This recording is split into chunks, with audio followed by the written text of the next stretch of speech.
नमस्कार दोस्तों, हमारी आज की कहानी राम नाम की मस्ती पर आधारित है।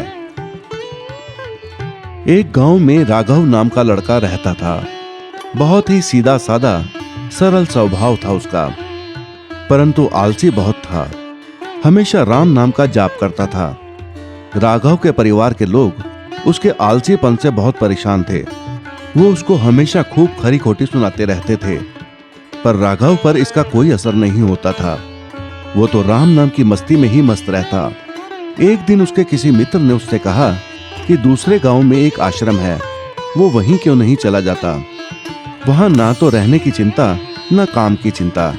राघव को अपने मित्र की बात जच गई। दूसरे दिन राघव ने अपने परिवार को त्याग दिया और दूसरे गांव के लिए चल दिया। सारे रास्ते वो राम नाम का सिमरन करता चला और आश्रम पहुंच गया। आश्रम में रहते हुए उसे अब किसी की चिंता नहीं थी। ना कोई रोकने वाला था, ना टोकने वाला। राघव सुबह उठता, नाश्ता करता, दोपहर होती तो दोपहर का खाना खाता, रात होती तो रात का खाना मिल जाता और सारा दिन राम भजन करता रहता। ऐसे ही कई दिन बीतते गए। एक दिन एकादशी का दिन आ गया। उस दिन उसे नाश्ता नहीं मिला तो उसने सोचा कोई बात नहीं, दोपहर का खाना मिल जाएगा। परंतु दोपहर को भी राघव को कुछ खाने को नहीं मिला। तो ज्यादा भूख लगने पर वो गुरुजी के पास गया और बोला, गुरुजी, आज सुबह नाश्ता नहीं मिला और दोपहर का खाना भी नहीं बना। मुझे बहुत जोरों की भूख लगी है। तो गुरुजी ने कहा कि राघव, आज खाना नहीं बनेगा, आज एकादशी है। तो राघव बोला, गुरुजी, मैं भूखा नहीं रह सकता। तो गुरुजी ने कहा कि राघव, तुम खाने का सामान रसोई घर से ले लो और खुद खाना बनाकर खा लो, पर ध्यान रहे खाना तुम्हें आश्रम के बाहर जाकर बनाना होगा। राघव इसके लिए राजी हो गया। गुरुजी ने कहा, राघव, तुम इस बात का ध्यान रखना कि जब खाना बन जाए तो पहले प्रभु जी को भोग लगाना और उसके पश्चात ही खाना खाना। राघव तुरंत रसोई घर में गया और खाना बनाने का सामान ले आया और नदी की तरफ चल दिया। खाना बनाने के पश्चात राघव ने श्री राम जी का सिमरन किया और खाना खाने के लिए आमंत्रित किया, परंतु राम जी नहीं आए। तो राघव निराश होकर बोला, आप मुझ निर्धन के पास भोजन क्यों करोगे? आप तो धनी लोगों के यहाँ भोजन करते हो। भगवान श्री राम प्रसन्न हो गए और राघव के पास खाना खाने के लिए आ गए। साथ में माता सीता जी भी आईं। राघव ने तो 2 लोगों का ही खाना बनाया था, तो उसने राम जी को और माता सीता जी को भोजन करा दिया और स्वयं भूखा रहना पड़ा। तो राघव ने राम जी से कहा, प्रभु, मैंने 2 लोगों का ही भोजन बनाया था, तो आप दोनों को खिला दिया। आज मुझे भूखा ही रहना होगा।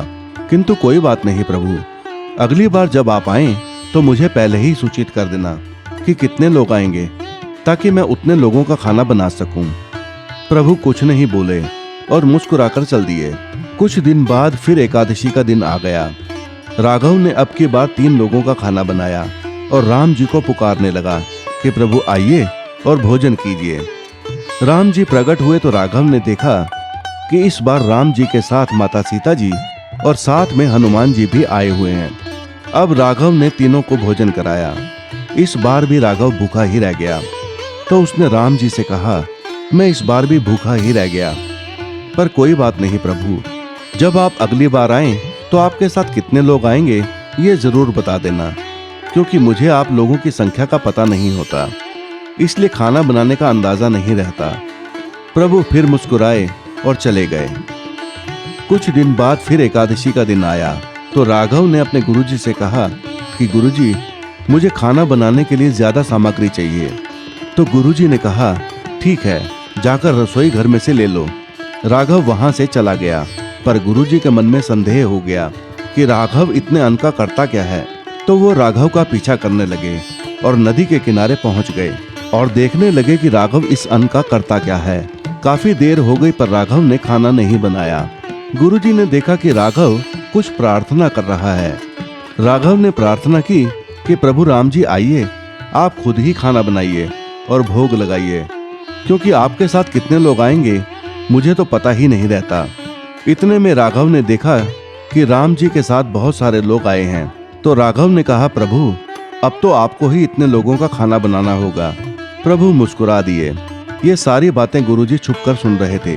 वो राघव के पास आए और कहने लगे, अरे मूर्ख, तू ये क्या कर रहा है? क्या राम जी तेरे कहने से यहाँ आएंगे और खुद खाना बनाएंगे? तो राघव ने कहा, गुरुजी, राम जी सामने खड़े हैं, आपको दिख नहीं रहे क्या?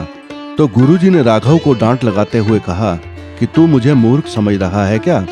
तो राघव ने राम जी से कहा कि प्रभु, आप गुरुजी को क्यों नहीं दिख रहे हो? वो तो बहुत ज्ञानी हैं, आपका नाम भी हमेशा जपते रहते हैं। तो राम जी ने कहा, राघव, तुम्हारे गुरुजी तुम्हारी तरह सरल नहीं हैं। उनमें ज्ञान तो है, पर मुझे पाने के लिए निश्चल होना होता है। वो तुम्हारे गुरुजी में नहीं है। ये सारी बातें राघव ने अपने गुरुजी को बताई कि आप सरल नहीं हो, आप निश्चल नहीं हो। ये सुनते ही गुरुजी की आंखों से आंसू निकल पड़े और कहा, तूने सच कहा राघव, मैं तेरी तरह सरल नहीं। वो राम जी से माफी मांगने लगे। तो राम जी ने गुरुजी को भी दर्शन दिए और अंतर ध्यान हो गए।